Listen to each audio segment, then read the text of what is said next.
Humanity has confronted countless crises, and many have led to profound and sometimes unexpected change. It was the economist Milton Friedman who once said, "Only a crisis, actual or perceived, produces real change."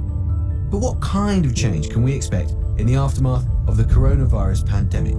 And will it be change for the better? History may give us some answers. By the summer of 1349, the Black Death had killed nearly 50% of the population of England. There was a second wave of the plague in 1361, which killed another 20%. A disaster, yes, but the plague did something which had begun to look impossible. It stopped the 100 Years' War, the series of bloody conflicts between England and France. There was also a profound labour shortage because so many people had died, which put those who survived in a stronger position.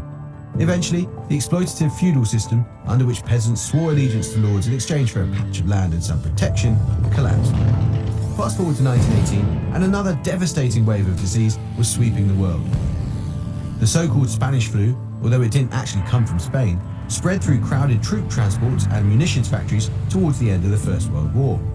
By the end of the pandemic, more than 50 million people had died. But it did give rise to a new understanding of infectious diseases.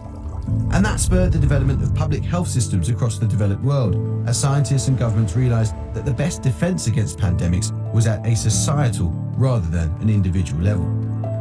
Calls for a unified medical service in the UK date back even earlier, but it wasn't until after the Second World War in 1948 that Britain's National Health Service was launched. According to the NHS's official historian, Charles Webster, the Luftwaffe achieved in months what had defeated politicians and planners for at least 2 decades. We only gave you part of Milton Friedman's famous quote earlier. He went on to say, "When that crisis occurs, the actions that are taken depend on the ideas that are lying around." As well as the launch of free universal healthcare in the UK, the post-war period saw the adoption of other radical ideas that were lying around at the time, including the rapid nationalisation of industry and the creation of the modern welfare state. Globally, institutions such as the United Nations were set up, determined to prevent future wars through international cooperation and diplomacy. Will the aftermath of coronavirus leave us with similarly fertile ground in which new ideas might flourish? Will it kickstart new ways of living, working, travelling? Or make us think again about our attitudes to consumption or our responsibilities to one another?